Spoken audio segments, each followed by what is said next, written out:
Okay. We're John. here with this beautiful view up above Yeah. Booth Bay Harbor. And very scenic, gorgeous day. It's almost 70 degrees. Here with Barbara Prose, the awesome Barbara Prose. And we're going to continue our series, Inspirational People of the Region. Aw. I just happened to run into Barbara last night at the Red Cup Coffee House. That's right.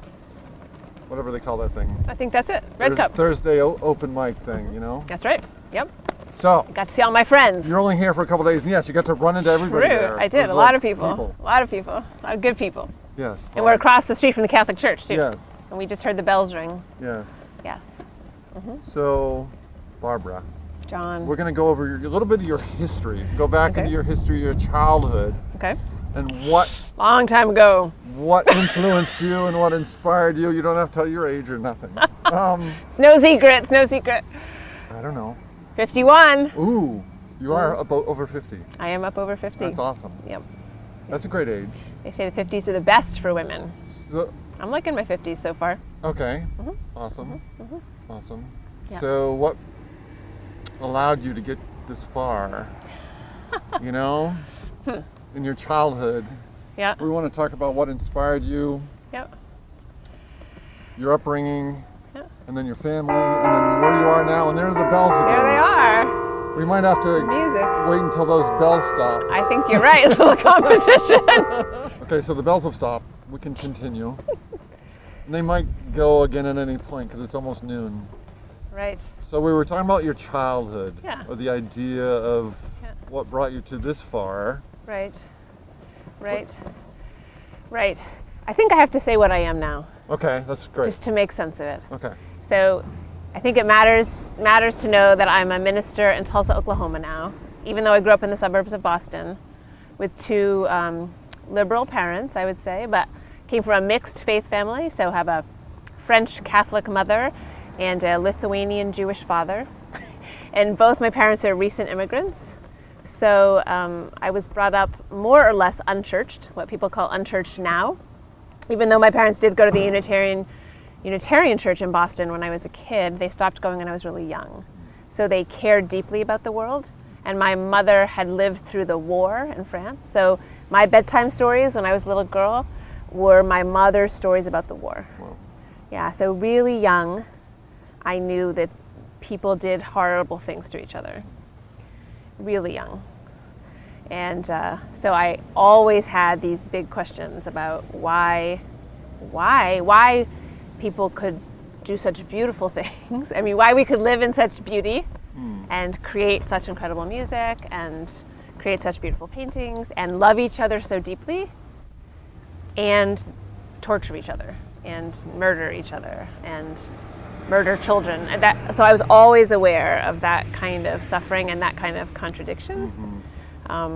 But then without a lot of religious upbringing, didn't have a lot of answers, or at least answers that fed my soul, that addressed the questions on the depth that I was asking them, even as a child. So I think we are all innately spiritual beings, and certainly I was as a child. But so I was very well educated. You know, I grew up with a lot of privilege and had a great education, so was given all kinds of intellectual answers, right? Studied history, but I wasn't given any real soul answers that spoke to my soul, I would say. So early on, I thought I wanted to be a lawyer. I was going to work for justice in the world. Yeah, right. I was going to be an international conflict lawyer. I wanted to go to places where there was lots of conflict. Yep. And learn how to mediate and how to work with people who really disagreed, because it seems like, I mean, and you see that today, right, Yeah. in our government and our Yeah. polarization and our Republicans versus Democrats. Unless people who are really different can talk, it's hard to imagine.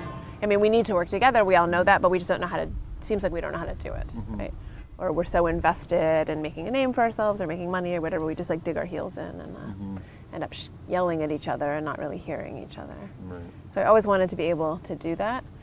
And it's really interesting too, the war, growing up with my mom, so I had a set of American grandparents and a set of French grandparents, and my American grandparents were Jewish and my French grandparents were Catholic, And my French grandparents suffered much, much more in the war. My grandfather was a big hero of the war, actually. He fought in the French resistance, and he was captured, and he was tortured, and he escaped a day before he was supposed to be executed. My family was hungry, and they were cold, and they had Germans living in their apartment. I mean, it was really trauma. Yeah. You know, bombs dropping, bomb shelters, the whole thing. Right. But they had no prejudices against Germans. They had no prejudices against Christian people. They had no bias. Because the story about the war in France is very different than the story about the war in America, where we tend to oversimplify and make good guys and bad guys. And if you're in any war zone, you know, I think we can keep talking. If you're in any war zone, you know that it's not so simple, right? Right. So that people on both sides save each other all the time, right? The people on the ground are always crossing those boundaries and those borders. So I knew always that things were not so simple either, that there weren't just good guys and bad guys. Right. So that was early. shaped you, yeah. That shaped me, yeah. But it also left something missing in me, right? Like a seeking for something, answers that the world of academics and academia and the world of law didn't seem to be addressing, right? So I majored in Russian studies in college, and I spent a lot of, so there again, big conflict, right? Cold War, breakdown of communication. I spent all my summers in college in the Soviet Union, which is still the Soviet Union. Still with that goal in mind of being a lawyer. And then it's hard, that turn, then it's funny. So that's through my relationship with my brother, which is probably not important, but, okay, I'm gonna wait for this bell. This might be the noontime stuff. Because it's actually a song. Because then it goes from that to midwifery. Yes, this is the noon Is it? Okay. stuff. They just start at 10 of. Then, so I grew up outside of Boston. I know, don't hold that against me.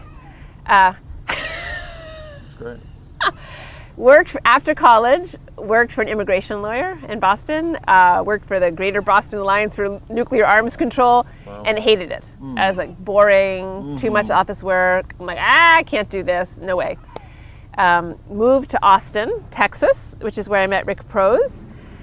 Rick Prose. Awesome dude. Woo!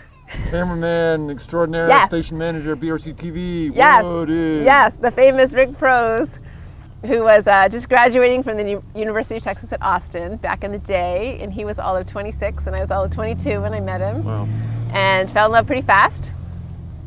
And at that time, learned about home birth midwifery, which has nothing to do with any of this other stuff, except for if you talk to people after they've been present at a birth, they will talk, even people who are atheists or agnostics will say that was an awesome, right? God is awesome, an awesome experience. Like people experience something at birth that they don't experience it any other time in their life, perhaps. Right. And it's connection with something larger than life, right? Yeah. Something bigger than the whole, higher power, whatever you want to call it. But it's almost, I don't know anybody really, I don't think, who's been present in a birth who doesn't describe that feeling. I was only present at one birth. That was my own. I mean, You don't remember? don't You don't remember at remember? all. Well, for those of you I don't who've think it been was at that birth, fun. Could have been. You know. It could have been. Take your first breath. Come on. So Rick and I moved down to El Paso, Texas, on the border with Mexico, for me to train as a midwife. And looking back now, I think of that as my walking towards the divine, that thing I was seeking. Yeah. Right? So those 10 years of being a midwife and being present at births and kind of freeing myself from an old way of thinking about God, that God is a man in the sky who makes things happen. I got in touch with a more feminine aspect of the divine, and the divine being something that's part of our lives. It lives through us and is expressed through us and is very real.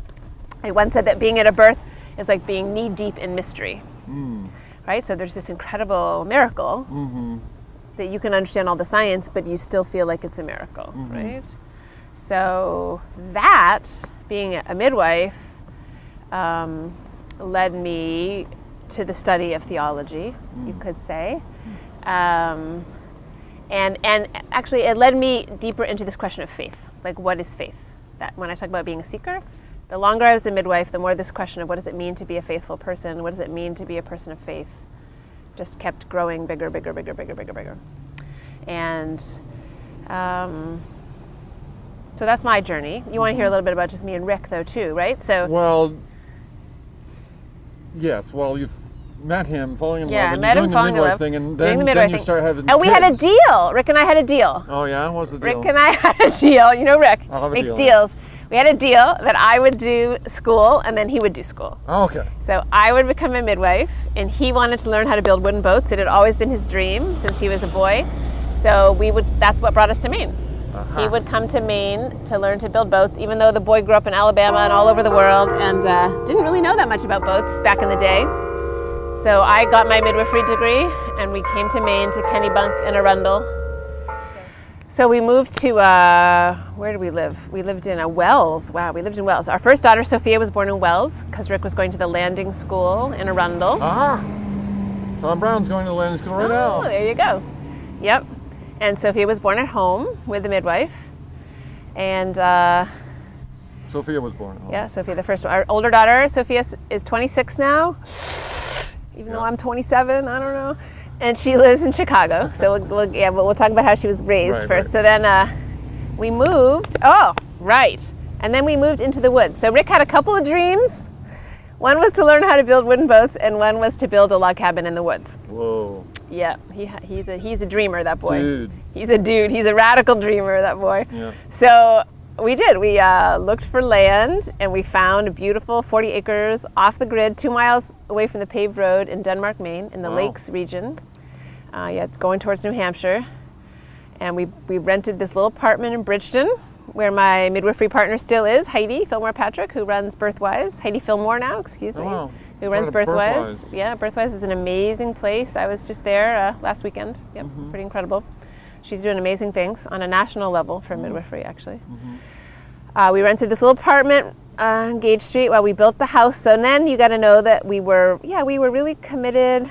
We had this dream of creating intentional community together out in the woods, living close to the land, not abusing resources, seeing how self-sufficient and independent we could be in terms of everything, energy, all resources. So growing our own food, canning our own food.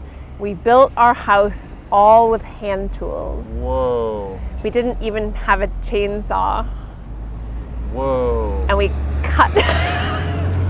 Seems like a little ridiculous now. We actually cut down all the trees with a bow saw, and we limbed all the branches with a saw, and we peeled all the trees with a drawn knife. things? Yeah, Oh the my little God. hand. Yeah, like oh my God. You were like coming We were down like- there, super people. We were like pretending we were in the 19th century. Wow. Yeah, we built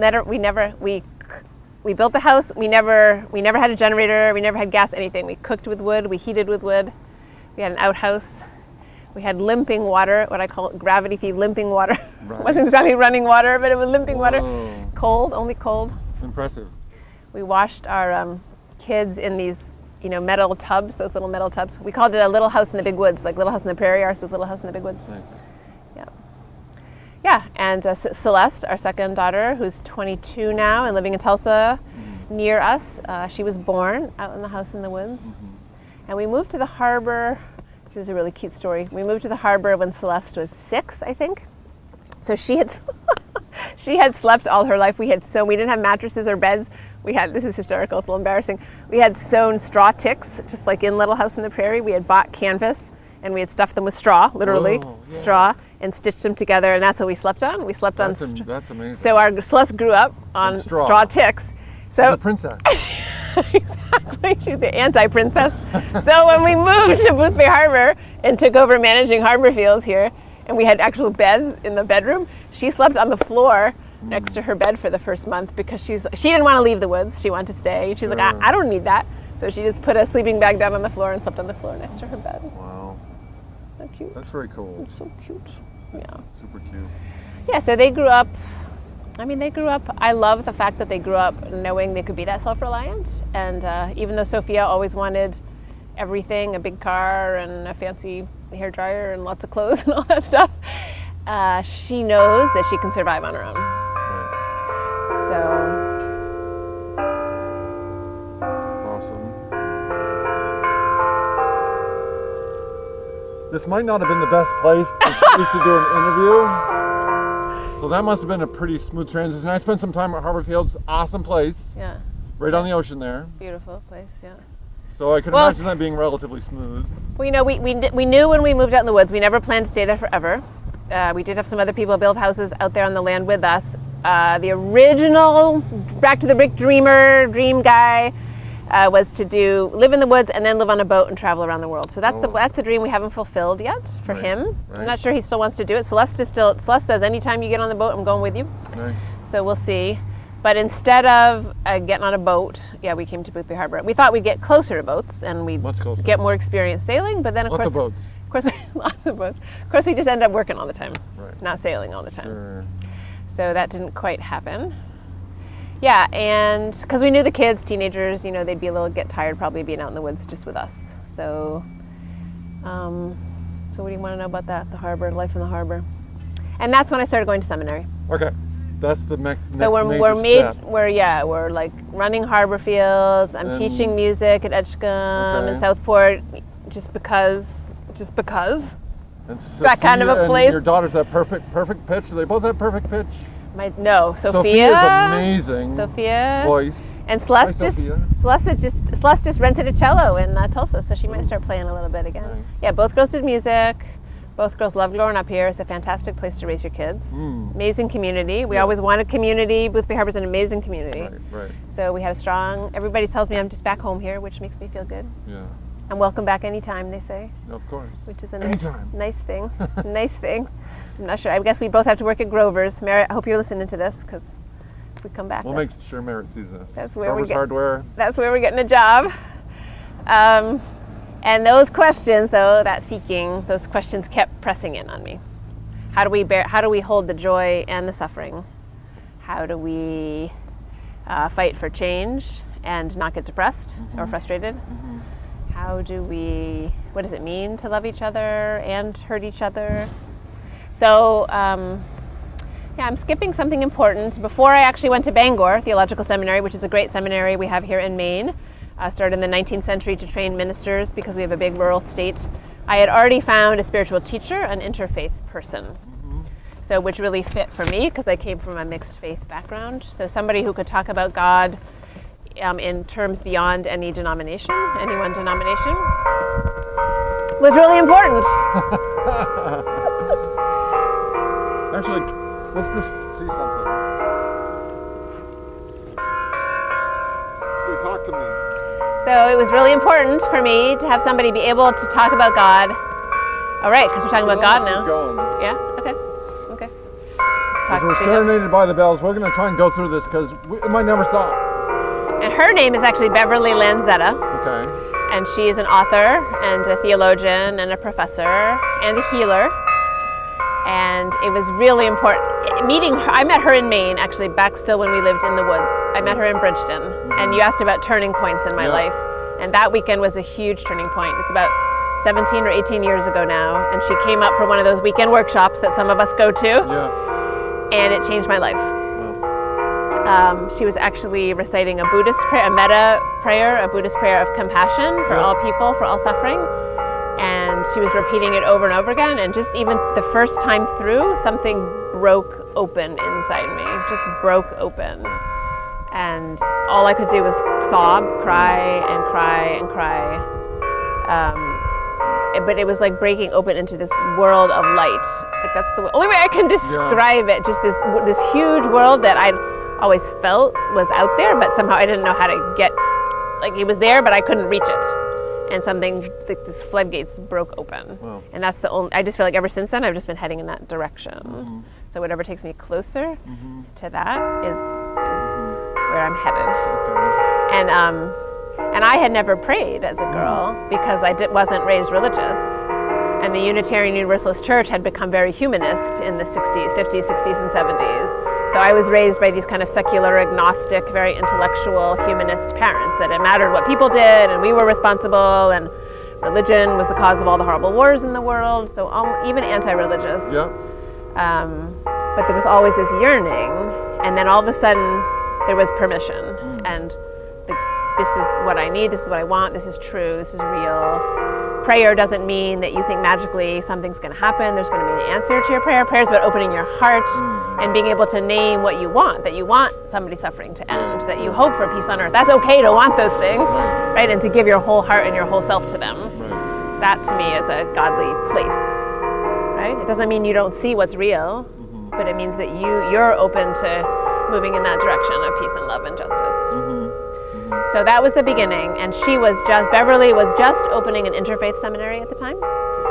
So, and it felt like a call in the sense that it was just compelling, completely compelling. There was no option to say no. And midwifery had felt very much the same way. Like, you know, I went to 6 births in El Paso in 1 week, and there was like nothing else I wanted to do, and I did. And then this was the same. Okay, whoop, there's nothing else. This is it. And so I studied with Beverly, and I was ordained as an interfaith minister, but I knew I wasn't done, because there is still that intellectual part of me that likes to study and read and write and really think it through and really understand and grapple. I mean, religious history is long and complicated and real.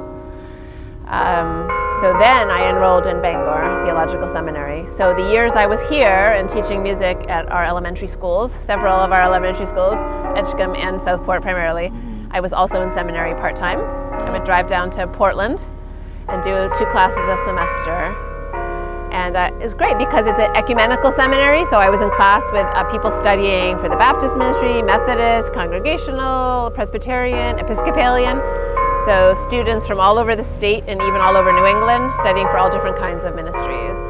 So it was really nice to be at the table, again, with people who had different beliefs and conflicting beliefs, right? And really have to listen and really have to figure out why I believe what I believe.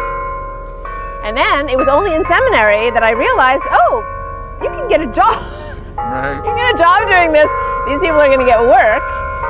And that there was like that full circle thing that happens in life, in many of our lives, the return to my roots. So my parents, remember, had gone to the church in Boston, but I don't remember going, even though here's a good little story I've got to throw in for you. And since I'm a midwife, it's appropriate, I hope, that my I was born on a Sunday, I'm the youngest of 3, and my mother's water broke in church at the Arlington Street Church, which is on the Commons downtown in Boston, on a Sunday morning. And then I was born later that Sunday. So you could say it's fate. Yes, sure. You could. So it was a return. Like, what is the faith tradition for me? It seemed hard to get work it was possible maybe as an interfaith chaplain to get work, but much harder. Sure. And so I returned here to the Edgecombe Mid-Coast Unitarian Universalist Fellowship. Well, that I could have left that out. So the girls were here. I left my community of midwives and hippies in the woods, and I was looking for community, spiritual community, and found the Mid-Coast Fellowship. So that's something else that happened up here on the peninsula. I started going to the Mid-Coast Fellowship that was meeting then at the Edgecombe Town Hall, and right away raised my hand in some meeting and became the director of religious education for the kids. Oh, cool. And then a few years later, I became the music director. So I was doing both those jobs there for a while. Like a good Mainer, I had about 5 jobs going at the same time, right? So I was teaching school, I was running Harborfield, and I was the music director and the religious education director at Mid-Coast Fellowship. And in seminary. Wow, how did I do all that? How did she do all that? How did I do all that? How can any woman how did I do who's all raising kids all right, and a mother, and a wife. How did I do all that? So it said. That's why she's inspiring. That's why we're interviewing her, okay? Well, that's true. You know what? That's the reason. They say that ministers have one sermon that they preach, and mine is never too late. It's never too late. It's never too late. It's never too late. Because it's never There's too late. always hope. Well, and there's that thing that's inside of you that's there when you're born, it's our duty, I think, to find that thing and nurture that thing and nourish that thing and express that thing in the world. And for me, I'm clear now that this is what it always was, right? But I didn't find it right away. And I wasn't ready in my 20s or 30s. So yeah, it's never too late. And you have to keep listening to that voice inside because it matters. And it's good to be able to listen in a quiet location. Actually, I hear that silence is very important. Yes, in the contemplative life. Silence is very important in the spiritual life. It is. And the Catholics are good at that. They have a whole long contemplative tradition. But not today, not at the noon hour. But that's okay. There's a reason for everything. Mom, we just don't know what this one is yet, but we'll figure it out when you watch the tape. Right. So I'm working at the church, I'm in Yep. seminary, I realized, oh wow, and I started the process to become a Unitarian Universalist minister. Huh.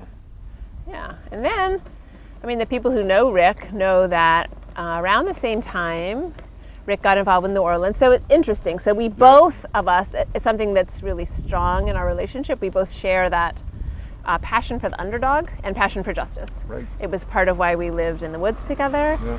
And actually, Rick's whole involvement in New Orleans happened because he went on a church trip. He went with our teenagers from the Mid-Coast Fellowship down to New Orleans and saw the suffering. It was a year after Katrina, Hurricane Katrina, Right. and just couldn't believe what he saw. Right. And might have had his camera with him actually, because he probably was doing the Channel 7 thing, and because he was filming. This guy who was on the cleaning out debris from the houses said, what are you doing with that camera? Rick told him, and they started this friendship, and that's the first house that he rebuilt was that guy's house. I'm trying to think of his name. It's escaping me right now. He has early Alzheimer's. It's okay.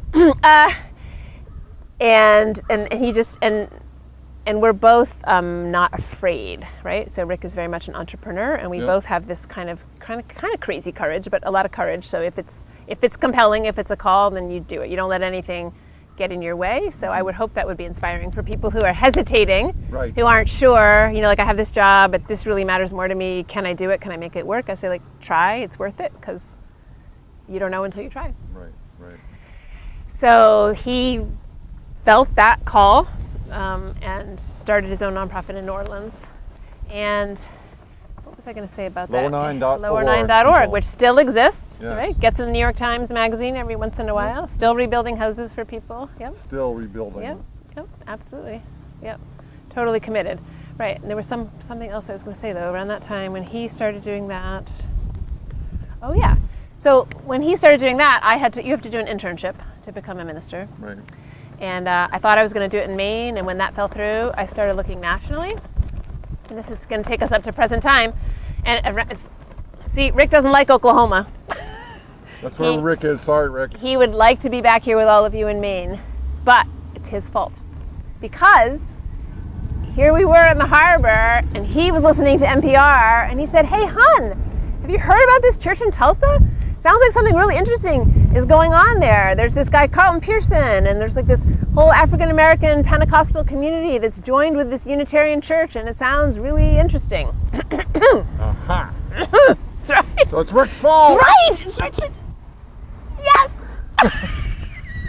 Or, Sorry, Rick. Or Rick was guided to do it because that's what had to happen anyway. I like that much better. That's even better. So it is an amazing place, and that is why I ended up there. It's one of the largest. It is the largest. It is the largest Unitarian church in the country, thus in the world. And it's in the middle of a very fascinating multicultural, multiracial, multi-religious experiment. Wow. So this idea that I always cared about, That's awesome. can people who are different actually communicate? Is God big enough? Can we conceive of God in a big enough way and in a particular way and be together? Like not give up your particular expression, right? Sing and praise Jesus, or talk about science and nature, or be somewhere in between, love Hindu mythology or Buddhist meditation, and practice your own practice, but come together as one family, because that's the challenge for the planet. So we have this little microcosm, about 2,000 people, which is the size of a village in Maine, right? We get to practice together. How do we express our own faith, our own journey, our own questions, our own doubts, our own beliefs, our own convictions, and respect another person who has a totally different point of view. So when I said before, it's a dream come true, right? You see, it's what I always wanted to do. Right. And I love doing it from a spiritual foundation, because back in the day, after college, what am I going to do? Be a lawyer. And the peace movement was really big back in Boston in those days. And I went to a lot of those places, but it was so angry and so aggressive, and it didn't feel transformational. I wasn't so conscious, but I walked away. It didn't feel right. Reminds me of the Mother Teresa quote, I think. Which she one? didn't want to go to a war rally, but she would go to a peace march kind of thing. Right, yes. And even the peace marches behind the scenes can be more like war rallies, right? Yes, and the people who have really changed the world, people like Gandhi and Martin Luther King, Dorothy Day, were grounded in their deep faith, that question about faith. Right. They had faith, And that somehow allowed them to transform the people around them and the world around them. So to me, I think that is key. There's no question in my mind that we need that kind of grounding, understanding, commitment to a reality that can be seen sort of beyond this one of what's possible and what's real, actually, not just possible, but real. What can be real? So what are you doing that's real these days within this church and within your faith and within what's going on in your life? So one thing I want to make sure to tell you, since we're in Maine. We're in Maine. So I love my work, I love my ministry. It is a dream come true. And there's a little church in Maine, and I have not met the people there, but I want to say hello to them just in case they see this. They're in Turner, Maine. Turner, Maine. At I think it's a Universalist church. And they were kind of being taken over by some conservative minister. Oh boy. I think he wanted the church. Yeah, I don't know all the stories, and I don't know any of the names, so I'm not going to get in deep trouble right here, right now. Right. But it was working, basically, and all their old members were leaving, and they were down to 8 members. Whoa. And then they said, this is ridiculous, we have to fight back. And somebody went around, this is a story I was told, somebody went around door to door, knocking on doors of the old timers and said, we have to reclaim this place. And they did, and they got rid of him. And they started worshiping with us online in Tulsa. Oh, wow. Because we live stream our Sunday morning services. Yeah, I've seen. Have you I seen don't it? seen the live, but I've seen pre-recorded or whatever tape stuff. So that's Right, and we put them on YouTube. Yeah. So churches can do whatever they want. They can either actually worship with us live streaming, Yeah. or they can do their own opening words and prayers and candle lighting, in between, frame and just use the podcast for the YouTube thing for the sermon, right? Yeah. So different communities in different places are doing different things. And we didn't even know that this church in Turner was doing it until they reached out to Marlon. They sent him an email and they said thank you. And what's amazing is they have built their church back, and they actually they built themselves back to a place where they had enough money to hire a minister. And we use the democratic process for all our decision making. Each church is independent, just like the Baptist churches, and we use the democratic process. And they voted not to hire a minister. They voted that the ministers in Tulsa were their ministers, and they were going to keep worshiping with us. So yeah, it's kind of cool to be here and know that's happening. That's beautiful, actually. Yeah. The rippling effect. Yeah. Yeah. That's also another Teresa quote, I believe. Really? About rippling. The rippling? Good ripples. Well, and for me it matters because just one. Because That was 1 o'clock? Because really? Maybe we made it through. I think we might have made it through that. The noon hour, the noontime hour Serenade. concert. Yes, the concert. Because it would be hard for me. I mean, the fellowship is now in Damariscotta. There isn't really a church for me in this town, right? So it matters to me because we're a big church. There's something we can provide for people in different places. That multi-faith, multicultural community, which is hard to find. So what are the successes? More successes of this church? I know you have a green movement and some. Yeah, we have about 11 or 12 social justice teams, and that's part of the area of the church that I work with. One of them is rebuilding, actually, and Rick now in Tulsa works for Habitat for Humanity, so he's rebuilding in lower income neighborhoods, and we have volunteers who work with him on Saturdays.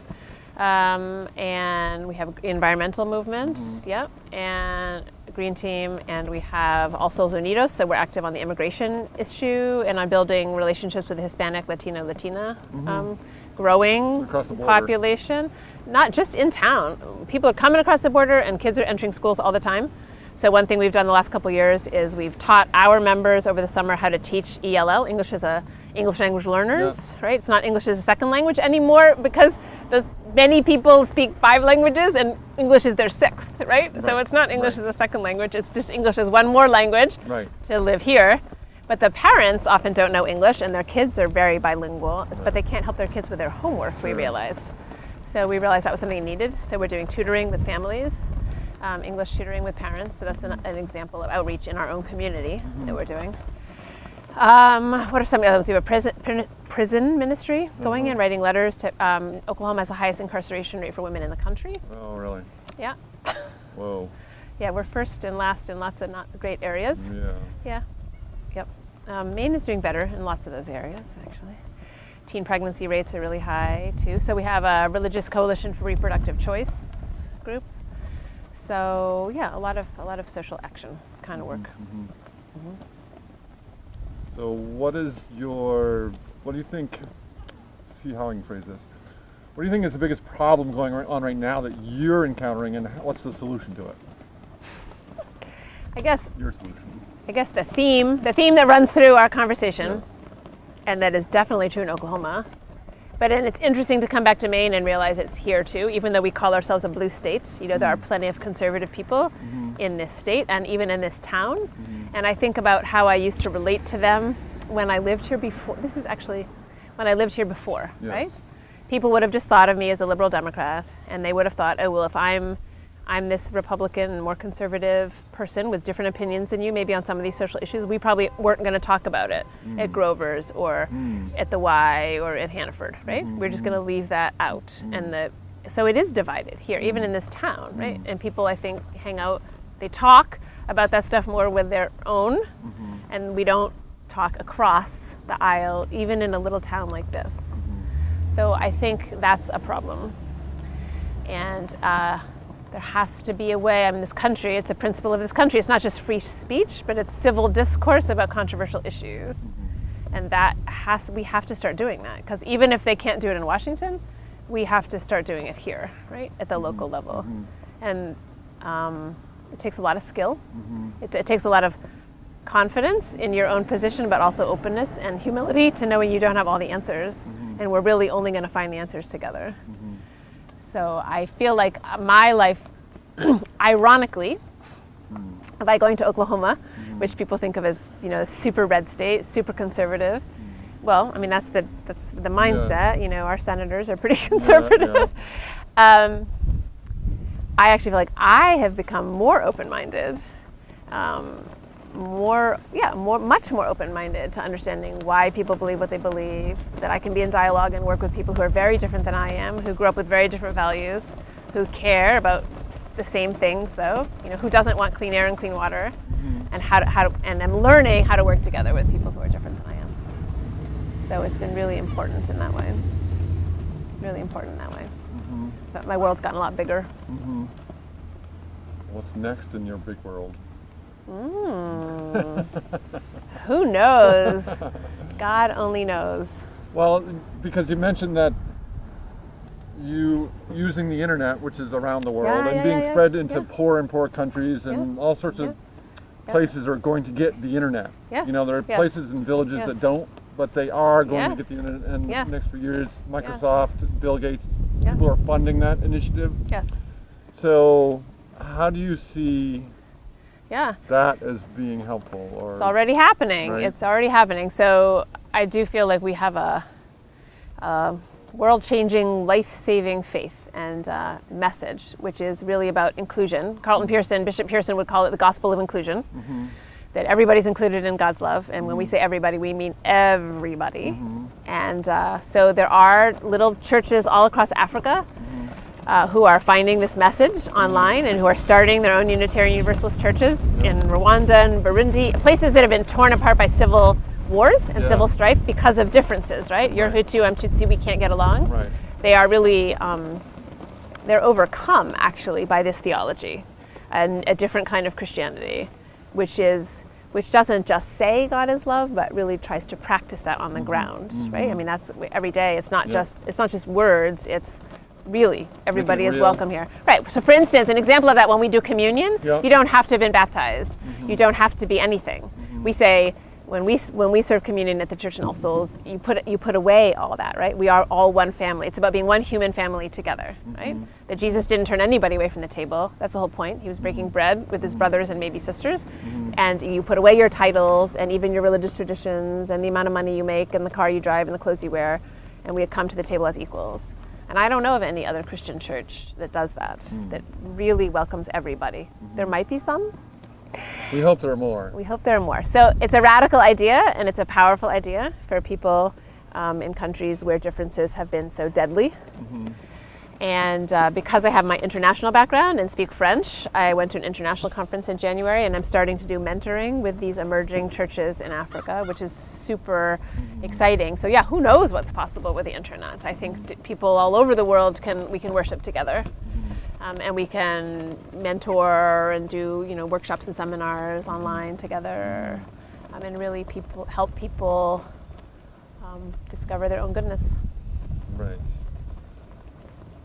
Which maybe we'll go into this part or maybe not, but the idea of some of the atrocities that still take place on this planet that you read about, and the news tends to cover the bad things anyway, we know that.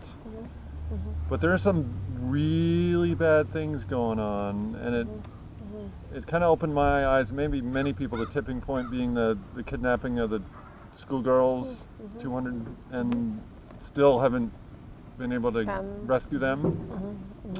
And of course, the really bad things happening in India with the actual raping and hanging of girls. So when those things occurred, I was like, all right, we really, I did a little bit of research, and I don't want to go into the numbers because they're horrible, but if you want to go into the numbers, the facts about rape and how bad it is, just look that up. What do you see as the solution to help women empower themselves, to break free of that issue, train men to respect women? There's some great signs that women are holding up, actually. Don't tell me what to do about my clothes or what I wear, but tell men to respect women. What's your thoughts on that? A couple thoughts. I mean, one is, the first one is when the suffering is so intense, like the things you named, right? And if I really let myself feel it, you would just stop, right? You would just weep. You would just cry because it's too much. It is too much to bear. Overwhelming. Right. Exactly. One young woman getting raped is too much. Right. 200 is hard to even. You can't. So I call that radical suffering. Yeah. And I think what I do is just hold it in my heart and in prayer, because you can't explain it, right? There's something about when we try to explain those things, it actually diminishes them in some way. So there are always these ruptures kind of in the fabric of existence. And they're extremely painful. And I feel like our duty and our responsibility is to let ourselves feel them and just to hold them, to bear witness to them. So that's one level of response.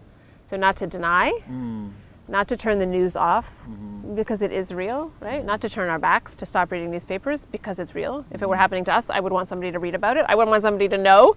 I would. Right? So I think it's important to be able to take it in. But then having some place to put it so it doesn't eat away at us is really important. And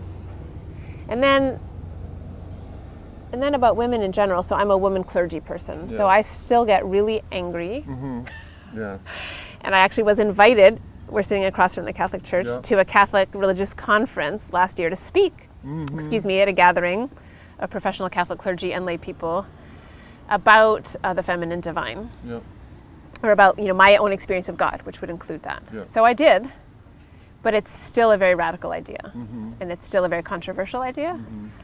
And maybe someday women will be priests in the Catholic Church, and they are already in the Episcopal Church.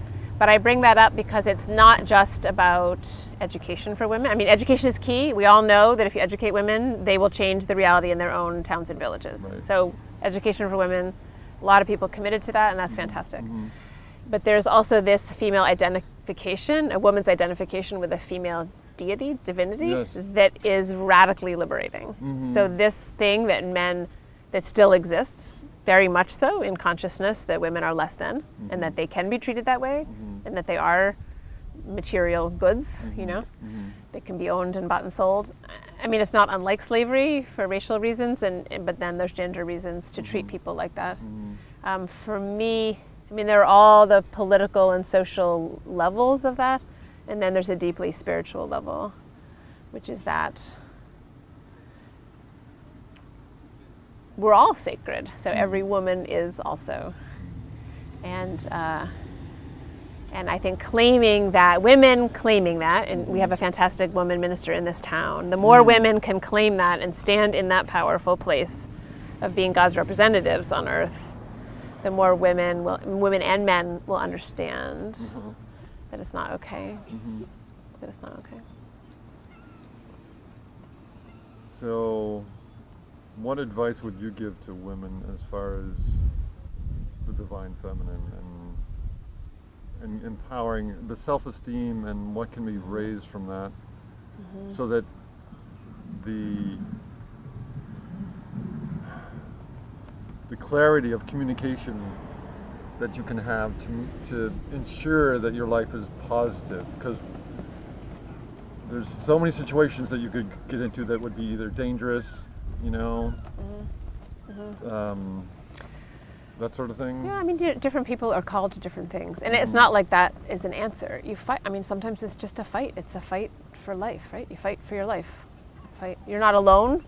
I said it's never too late, and you're not alone. Maybe those are my two main messages, because I don't want any woman to feel like she's alone. Right. So every woman has to make the decision for herself in whatever context she's in, what she can do and what she can't do. That's true for an abused woman in Boothbay Harbor.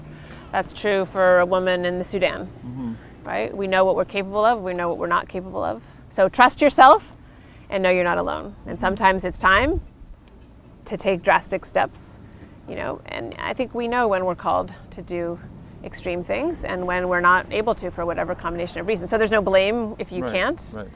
And sometimes we have to. Mm-hmm. One thing you mentioned off camera was both your daughters going into law enforcement or something for a while? Oh, they both studied criminal justice. Studied criminal justice in college. They both studied criminal justice. Well, Sophia went on ride-alongs and stuff, right? Yeah. She even did an internship at the Wiscasset Police Department. Right. Yes. Yeah, but then she didn't want to be a cop and she didn't want to go to law school, and now she's in men's fashion, which fits her very well. Right. Yeah. That was her dream job that she kept secret for so long on Facebook. She was like, I'm almost to have my dream job. Yeah, and then she got it. And she got it. She did. So she has her dream job. I have my dream job. Celeste is on her way to her dream job. She's had a fantastic job with an amazing nonprofit in Tulsa, Win-Win Recovery, which is an alternative to incarceration for women with addictions. And she's going to get her MSW. She's starting graduate school in August in Tulsa. So she wants to create a better system for juveniles, kids, teenagers who are in trouble. She thinks we could do a better job, and I'd have to agree with her. You definitely do a better job. Yeah. So she's on her way to her dream job. Now we just have to find Rick's dream job. If you have any ideas out there, let us know. Ending on, this was beautiful, thank you. Thank you. And we survived the bells. We did. And who knows what beautiful things happened back here while we were talking. So the clouds are beautiful. And that's where you started, with the beauty of this planet. Y'all live in paradise. The beauty of this earth. And when you were growing up, seeing all that beauty, but how could we commit all these horrible acts when we're surrounded by so much beauty? So a lot of times people get stuck in mind things, and they're not in a beautiful world. Right. Their world is horrible inside their mind. Yes. And it sounds like some of the things you've encountered. And actually, you were mentioning them at the Red Cup Coffee House last night, the 3 things that you do. Remember that? The walking? Oh. What things do you do to keep yourself stay balanced? Balanced. Yeah. I ask people, I don't know you? if this is true, but I ask people, what's the most important, this is the first time I've ever said this on TV. What's Everybody the listen most up, listen up. important word in the universe? What's the most important word in the universe? Yeah. That's the question? That's the question. Oh, love. Well, see, a lot of people answer love. That's the only one. Love is all there is. That's right. The most important word to me is balance. Balance. Balance. In your daily life on Earth especially, but I believe in the universe, balance. Because the universe, without balance, the moon wouldn't be here. The moon would be somewhere else. The gravity is in balance. Yeah. Right? Yeah, it's great. So a couple thoughts listening to you. Yeah. Part of my spiritual practice in Tulsa, and I don't do this enough, but it's really cool. So in terms of that despair and joy, the balance of the two, and there's a beautiful poem by Khalil Gibran on joy and sorrow, which is one of my favorite poems, which I will have to memorize. I can't do it all by heart right now for you, but you can find it. You could even read it. It's beautiful. Is that I tell people, the sun is always rising in the east at the same time that the sun is always setting at the west. Both are true at the same time. So that is that point of balance, that awareness. I try to keep that awareness in mind. So no matter how horrible the tragedy, that this person's dying, this person's being born. But there's a place in Tulsa where you can go on a hill, a rise, and you can see the sun rising at the same time that the moon is setting. So you actually feel that in your body when you stand in that place, that point of balance. That's more esoteric. What do? I exercise for my mind, I say, and I work out harder than I ever have before. And I meditate and pray in the morning for my spirit. And I actually have a prayer list of people that I'm holding in prayer now, because I really do feel that need to hold people in that God's heart place, that place of love. And I do still take walks. People who knew me back in the day knew I took walks every day, but now I take walks to maintain my friendships. I walk with my friends along the river in Tulsa, and you said, yeah, there's no river. River in Tulsa. I call it, you guys, I call it the wannabe Arkansas River. My friends in Oklahoma will be hurt, Right, but right. yeah, I walk. We do have a great parks and trail system. I walk to maintain my friendships because I find that it's a great way to be with somebody and share whatever needs to be shared and kind of let it go. Does that mean you exercise alone? When I exercise. Sometimes I do classes. I do both and. Okay. I love to swim. I swim. When you swim? I swam a mile at the Y this morning. Oh, really? I did. At our awesome Y? At your awesome Y. Which Yes. you must miss. Which I miss, of course. Even though I'm on the board of the YWCA in Tulsa, Aha. and our mission is to eliminate racism and empower women. There you go. And I'm the chair of the advocacy committee. So we have some You go-getters. do so much. How does she do so much? How does she do so much? That's why we knew she was on the next show. That the first show was about Nick Scott and the coach and his motivating students to run and do their best, also in exercise and competition, but also in school and studying. That it really takes a lot of It does. Determination. discipline. Yeah. Discipline. And you're very disciplined in all the things that you do, it sounds. Probably am. Yeah. So we'll go with that as like a theme so far. Discipline. It's part of the spiritual life. Yeah, I think to accomplish anything, you do have to be disciplined. Disciplined. You do. You do. Okay. Well, thank you, Barbara. Disciples, right? That's where the word disciples. Discipline. Well, disciples. Discipline. Exactly. Thank you, John. It's And a everybody pleasure. had disciplines. Right. Dis- It's just what is it? disciples. Is your I discipline think it's sitting on the disciples, the Buddha, Right. and, right? Yes. So to be a teacher, so you're teaching lots of people. Thank Yeah. you. Thank you. You are too. See ya. Yeah.